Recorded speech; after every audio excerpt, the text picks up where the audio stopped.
Om Shanti. Good morning. प्यारे बाप दादा के 3 फरवरी 2022 के महावाक्य सुनते हैं। मीठे बच्चे, सदा इसी रुहाब में रहो कि बाप हमको वापस ले जाने के लिए आए हैं। रुहाब में, नशे में रहो कि बाप हमें वापस ले जाने के लिए आए हैं। अब सबको वापस चलना है। आज 2 प्रश्न पूछे हैं। पहला प्रश्न है, तुम बच्चे इस समय सबसे बड़े थे बड़ा पुण्य कौन सा करते हो? उत्तर है, अपना सब कुछ शिव बाबा के आगे समर्पण कर देना। यह है बहुत बड़ा पुण्य। सरेंडर कर पूरा श्रीमत पर चलने से बहुत ऊंच पद मिल सकता है, मिल जाता है। प्रश्न दूसरा है, कौन सी एक नई बात मनुष्यों की बुद्धि में बहुत मुश्किल बैठती है? उत्तर है, शिव बाबा जो निराकार है, उसने ब्रह्मा के तन में प्रवेश किया है। वही सबसे बड़े थे बड़ी आसामी है। उनका ही ऊंचे ते ऊंचा पाठ है। यह नई बात मनुष्यों की बुद्धि में बहुत मुश्किल बैठती है। शिव बाबा जो निराकार है, वो ब्रह्मा के तन में आते हैं। ये बात मुश्किल ही बैठती है।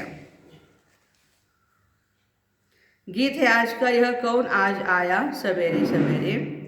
ओम शांति। शिव बाबा बैठकर अपने बच्चों को समझाते हैं। बच्चे तो समझ गए हैं कि शिव बाबा निराकार है और हम आत्माएं भी निराकार हैं। उनको ही बैठ समझाते हैं। उनको ही बैठ समझाते हैं। यह युक्ति सिर्फ एक ही बाप के पास है। बाप बैठ समझाते हैं भगवान किसके साथ बात करते हैं। अपने बच्चे आत्माओं के साथ। बच्चे भी जानते हैं और बाप भी जानते हैं, आत्मा शरीर बिगड़ तो कुछ सुन न सके, शरीर द्वारा ही सुनती है। कल बाबा ने कहा ना, ब्रह्मा बहुत बड़ी हस्ती है, हाँ, और ये शरीर, इस शरीर में मैं आता हूँ।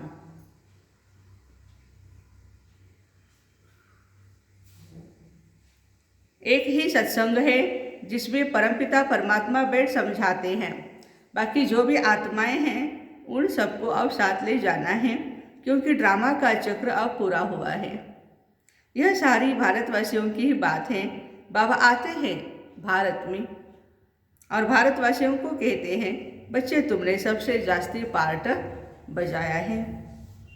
तुम ही सतयुग में देवी देवता थे, अब शूद्र बने हो, फिर से तुमको पढ़ाकर देवी देवता बनाते हैं। औरों को कैसे पढ़ाएंगे? गीता भी भारत की ही है।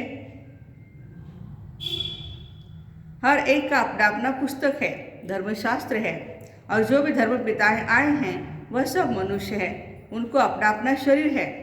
यह है सभी आत्माओं का निराकार फादर जो नॉलेजफुल है। ड्रामा के आदि मध्य अंत को जानते हैं। बाबा को पढ़ाना भी तुम बच्चों को ही है, क्योंकि तुम ही चक्रवर्ती राजा फिर से बनने वाले हो। सभी तो मनुष्य से देवता नहीं बनेंगे। जो भी पहले देवी देवता धर्म वाले होंगे उन्हों का ही फिर सैम्पलिंग लगेगा। जब देवी देवता धर्म की पूरी स्थापना हो जाएगी तो फिर और सब मठ पंथ विनाश को पाएंगे। सभी आत्माओं को बाप वापस ले जाएंगे। बाबा आते ही है पति दुनिया में आकर सबको वापस ले जाने। बच्चे जानते हैं जो सहज राजयोग हम कल्प पहले सीखे थे वह अब सीख रहे हैं। विनाश नजदीक आएगा तो सबकी आंख खुलेगी। अभी तो सिर्फ तुम ही निश्चय करते हो कि परमपिता परमात्मा की इस तन में प्रवेशता होती है। गाते भी हैं, गाइड अथवा लिबरेटर आएगा जो सबको दुख से लिबरेट कर ले जाएगा। यह जो ब्रह्मा है उसमें परमपिता परमात्मा ने प्रवेश किया है। यह कितनी बड़े से बड़ी आसामी है। तुम बच्चों को इतने रुहाब में रहना है कि बाप हमको लेने आया है। कोई देहधारी या कोई साधारण धर्म पिताएं कोई नहीं, लेकिन साक्षात परमात्मा लेने आए हैं। कहते हैं बच्चों मुझे याद करो, उस रिगार्ड से बहुत मुश्किल कोई देखते हैं। भगवान की कितनी महिमा है, वही सर्वशक्तिवान है, दूसरे कोई की इतनी महिमा है नहीं। इतना रिगार्ड तुम बच्चों को रखना है। संगठन में तुम जब बैठते हो तो याद अच्छी रहती है, फिर इधर उधर जाते हो तो वह याद रहना मुश्किल है। घड़ी घड़ी अपने को देही अभिमानी समझो, तब शिव बाबा को याद कर सकेंगे। ऐसे बाप के साथ बड़ा रिगार्ड से चलना पड़े। मीठे बाबा तो एक कदम में एक ही बार आते हैं, तो उनके साथ बड़ा रिगार्ड से चलना है। परंतु बाबा साधारण होने के कारण वह रिगार्ड नहीं रहता। समझती भी है बाबा कालों का काल महाकालेश्वर है। यह शिव बाबा जिसको तुम बाप दादा कहते हो, यह सबको साथ ले जाएगा। बाबा को ऊंचते ऊंच पाठ मिला हुआ है, जिसको सारी दुनिया याद करती है। आत्मा क्या चीज़ है ये कोई बता न सके। कहते हैं लिंग है, पूजा तो शिवलिंग की होती है। हम भी लिखते हैं ज्योतिर्लिंगम, परंतु वास्तव में इतना बड़ा है नहीं जो दिखाते हैं। पूजा तो शिवलिंग की ही होती है, हम भी लिखते हैं ज्योतिर्लिंगम। परमात्मा तो है ही स्टार बिसल, इनमें ही सारा पार्ट नुदा हुआ है। यह भी किसकी बुद्धि में नहीं आएगा।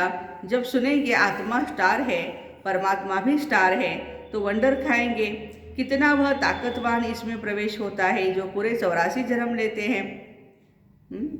जो ब्रह्मा बाबा है पूरे 84 जन्म लेते हैं, उनके शरीर में शिव बाबा आते हैं। उसमें बैठ सारी नॉलेज देते हैं कि तुम आत्मा हो, तुम्हारे 84 जन्म अब पूरे हुए, अब मुझे याद करो तो विकर्म विनाश होंगे।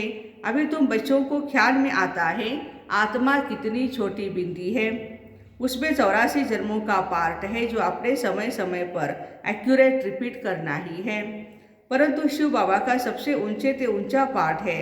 जैसे ड्रामा में राजा रानी को ऊंचा पार्ट मिलता है ना, यह भी बना बनाया ड्रामा है जो रिपीट होता ही रहता है। और तुम बच्चे ये भी जानते हो ऊंचते ऊंच बाप को ऊंचते ऊंच पार्ट मिला हुआ है। तुम्हें भी सारे बेहद के ड्रामा, तुम्हें भी सारे बेहद का ड्रामा बुद्धि में है। बाबा सुप्रीम सोल कैसे साधारण तन में प्रवेश करते हैं। शास्त्रों में तो अर्जुन का रथ घोड़ा गाड़ी बना दिया है। रथ का अर्थ कितना बड़ा है। यह है उनका रथ, भाग्यशाली रथ। ब्रह्मा है शिव बाबा का भाग्यशाली रथ। परमपिता परमात्मा खुद कहते हैं मैं इनमें प्रवेश कर तुमको सभी बातें समझाता हूँ। यह ज्ञान की बातें कोई शास्त्र में नहीं है। शिव बाबा ने ब्रह्मा तन में प्रवेश किया है। यह बिल्कुल ही नई बात होने के कारण किसकी भी बुद्धि में बैठती नहीं है।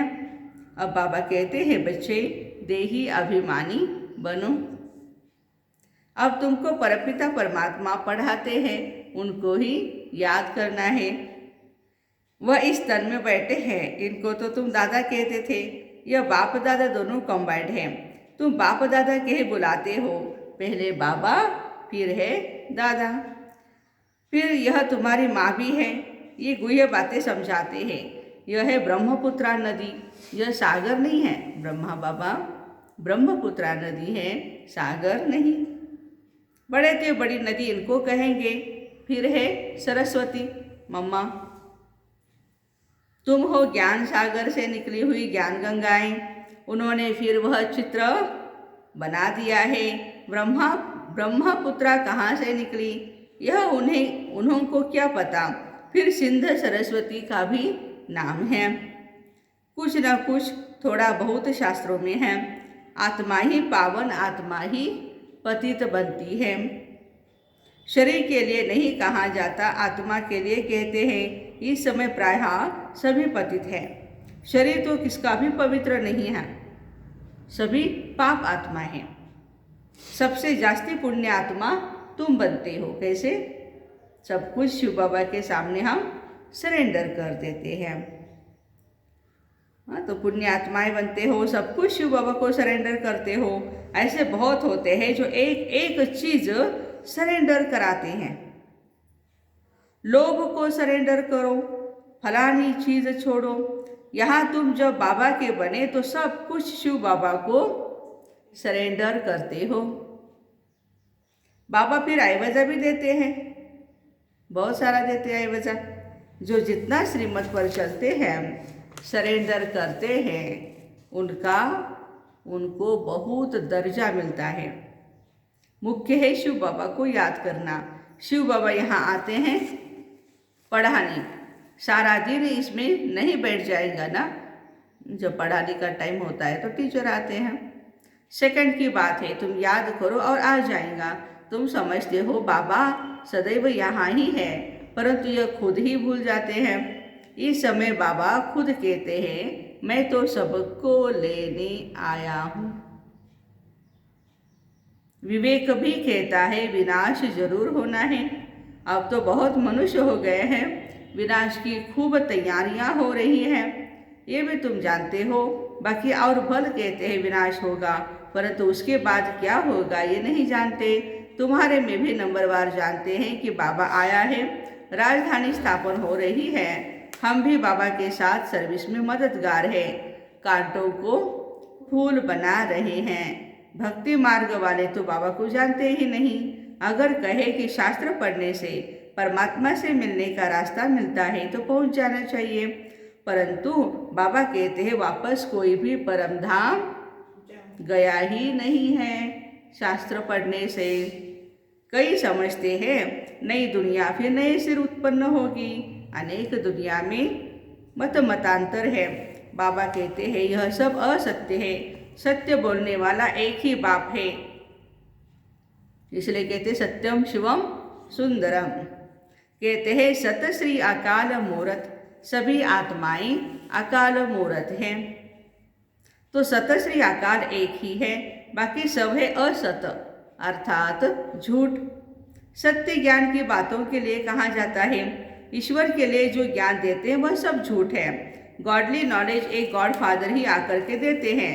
तुम बच्चों को याद रखना है, यह ड्रामा पूरा होता है। अभी हमको वापस जाना है। जैसे नाटक की जब पिछाड़ी होती है तो एक्टर समझते हैं अब नाटक पूरा होगा, हम सब घर चले जाएंगे। लास्ट एंड में हम सब एक्टर्स हैं तो हमको भी नॉलेज का पता होना चाहिए कि अब बाकी थोड़ा समय है, बाबा आया है, हम सभी आत्माओं को ले ही जाएगा, परंतु कब ले जाएगा ये नहीं बताते हैं, क्योंकि ड्रामा है ना, और सभी को एक साथ नहीं ले जाएंगे, है ना, ले जाएंगे एक साथ, ऐसे है। हाँ, हर एक का अपना अपना पार्ट भी है। बाबा कहते लेके जाएंगे बाबा, अचानक ही सब कुछ होता रहेगा। जितना हो सके औरों को भी यह समझानी देनी है।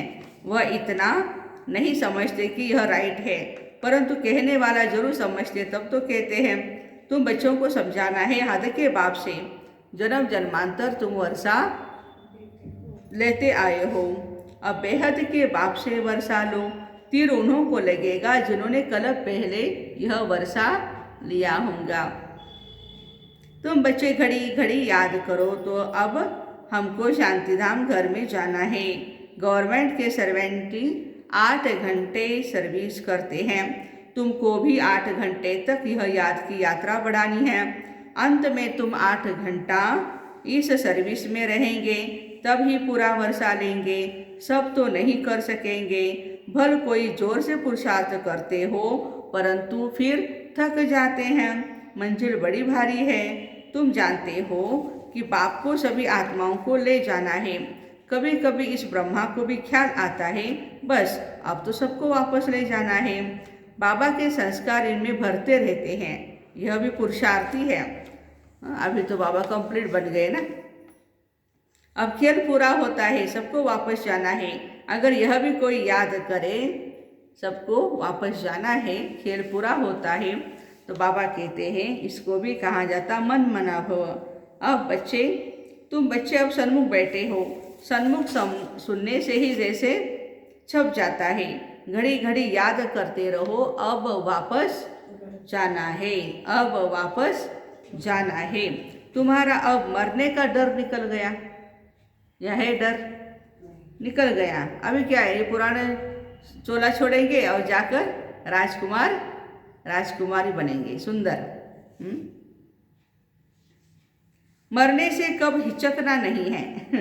देही अभिमानी बनना है। देही अभिमानी सर्विस अच्छी कर सकेंगे। ज्ञानी तो आत्मा चाहिए।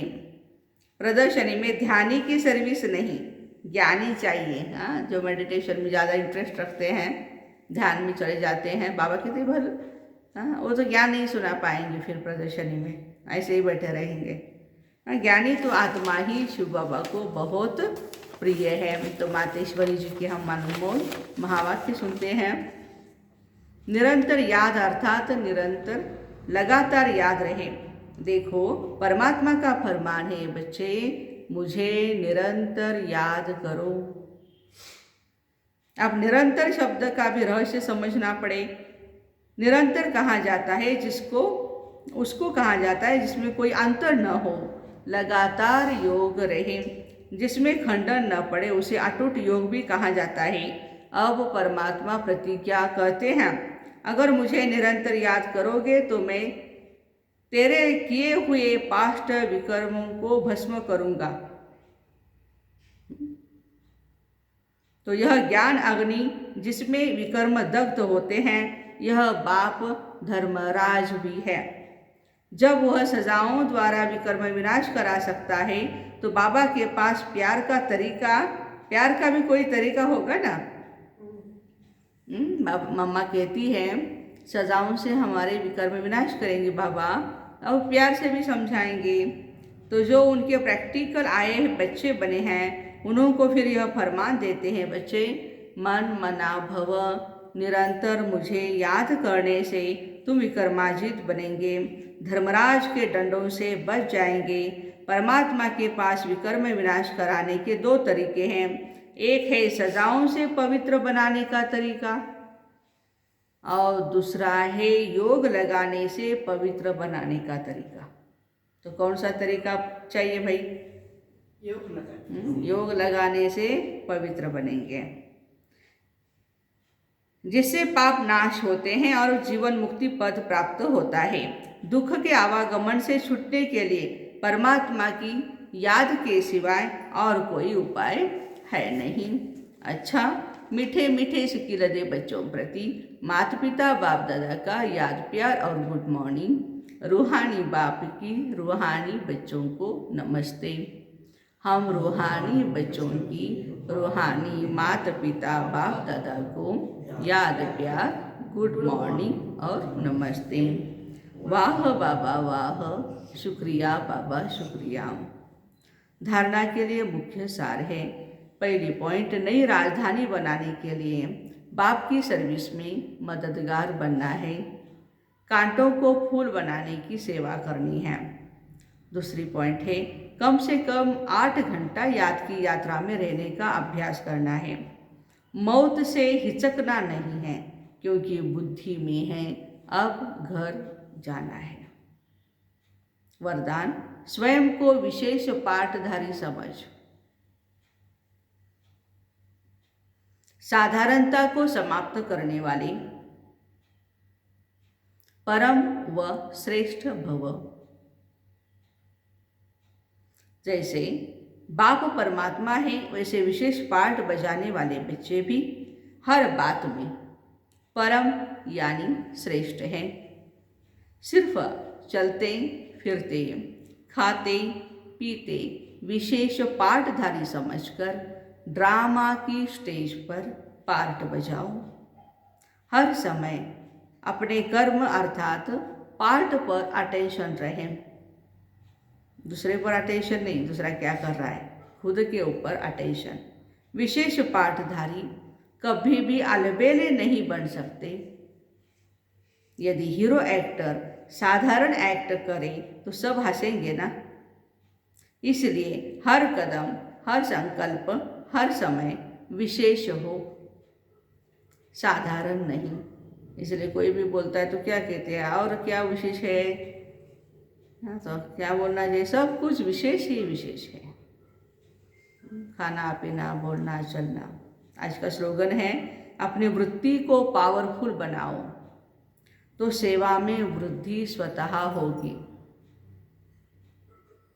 अपनी वृत्ति को पावरफुल बनाओ तो सेवा में वृद्धि स्वतः ही होगी। ऐसे स्वयं को विशेष पाठधारी समझ साधारणता को समाप्त करने वाले परम व श्रेष्ठ भाई बहनों को ओम शांति। Have a nice day.